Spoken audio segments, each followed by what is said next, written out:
pas mal des souvenirs. Mais enfin, je me souviens de celui-là, c'était encore l'époque où nous allions à la Malmaison. Non, c'est pas la banlieue, c'est Cannes. C'était juste à côté de ce qui est devenu, autour du port, le bunker, comme on dit aujourd'hui, mais c'était un hôtel particulier un petit peu, quoi.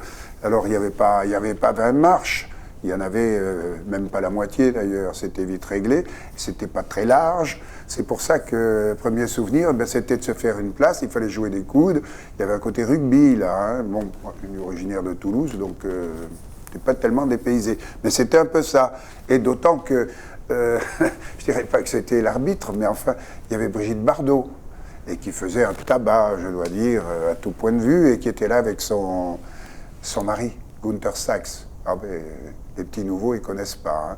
Mais bon, elle était là, c'était sympathique. Et puis, il y avait un autre monsieur, cette année-là, qui avait fait un tabac, c'était Michel Simon. Voilà. Et je dois dire que c'est première fois que je voyais Bardot, que je voyais Brigitte Bardot, que je voyais Michel Simon. Je me souviens de ce début de festival, parce que c'est un spectacle, l'ouverture du Festival de Cannes. Et à mon avis, il n'était pas improvisé, mais c'était tout comme, c'était très beau. C'était la chanson de ce film que vous avez peut-être vu, Jules et Jim, qui était quelque chose d'exceptionnel.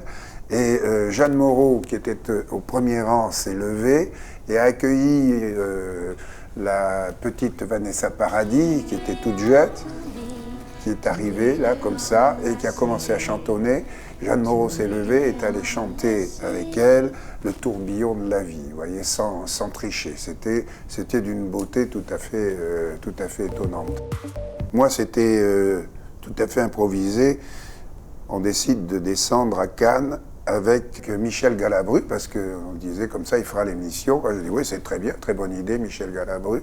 Et puis, c'est raccroché Eddie Mitchell, qui était un homme de cinéma, très très bien placé sur tous les films américains. Vous vous souvenez tous de La Dernière Séance. Et on a invité aussi Donald Sutherland, Sean Connery. On commence à parler de tas de choses comme ça. Et tous les soirs, donc, ils étaient là en train de rire. Ils n'arrivaient jamais à l'heure, mais bon, ça n'était aucune espèce d'importance.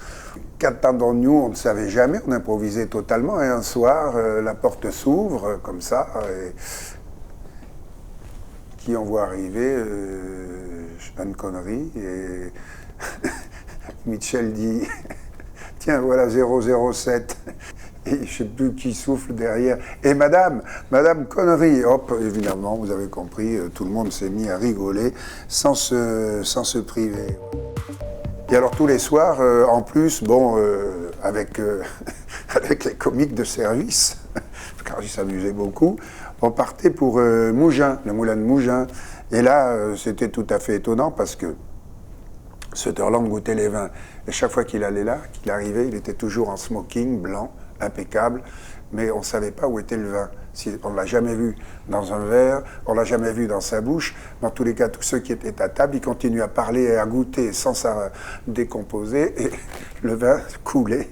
Et il s'était fait un smoking de toute beauté, pied de poule, qui était remarquable. Ça s'est passé carrément au cours d'une interview avec Werner Herzog et Klaus Kinski, entre autres. Et puis il y avait bien sûr pas mal de copains à eux qui étaient là, de copains à nous. Tout le monde assistait à ça. C'était un petit peu un genre de match complètement verbal, mais qui aurait pu tourner autrement. C'était pour le film Fitzcarraldo. Ça a été, moi juste, ils s'engueulaient, mais grave.